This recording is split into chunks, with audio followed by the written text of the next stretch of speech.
better line work, practice makes better. You're welcome.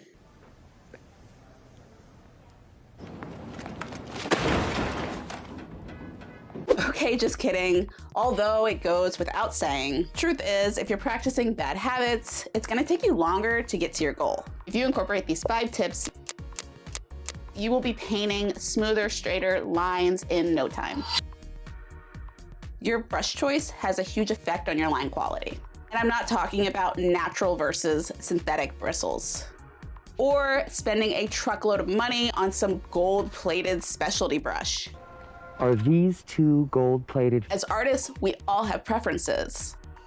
And no matter what type of brush you lean towards, you want to make sure that your brush is not in rough shape, bristles broken or frayed every which way. And also, using a brush too small for the job is going to have you going multiple passes over those same lines. And that just leaves you open for more wobbling and more mess ups. And even in the end, you might end up with lines way thicker than you wanted. This is the worst.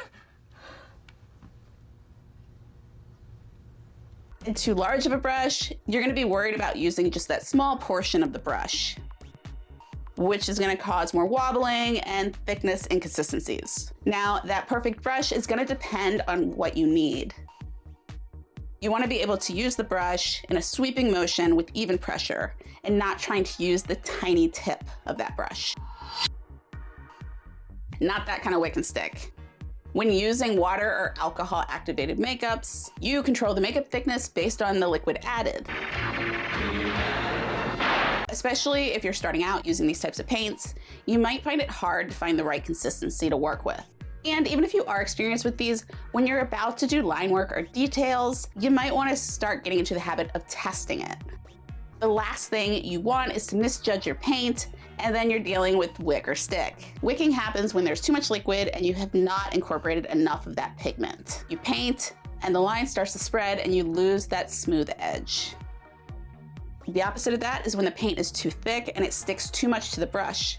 So as you drag it along the skin, it skips along that line. So then you have to go back over it to fill in those gaps. So double checking your paint is going to help prevent either of these happening on your makeup. For line work, you're gonna wanna keep it classy. What's with the finger? What's that? How can you expect to create smooth lines when you're using all of the muscles in your arm and having your hand floating above what you're working on?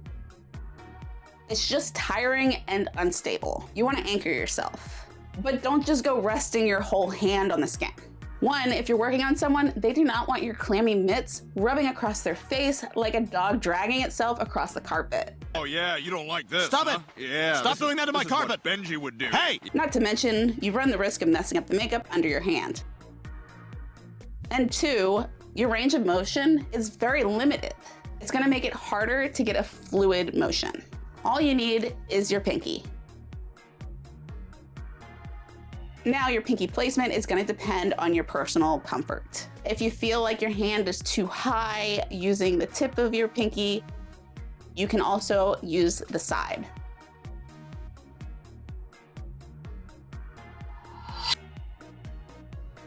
Now you wanna be relaxed, and this means do not hold your breath. Yes, it may work to get you steady for 1 or 2 lines, but eventually being out of breath is just gonna make each line more difficult. Stop it. You could be getting so focused, you may be holding your breath without realizing it. It's only until you're midway through the look and you're wondering why you're trying to catch your breath. Try practicing a deep breath and exhaling as you paint those lines. This will help to relax your body as a whole, because if you're tense, your lines are gonna show it.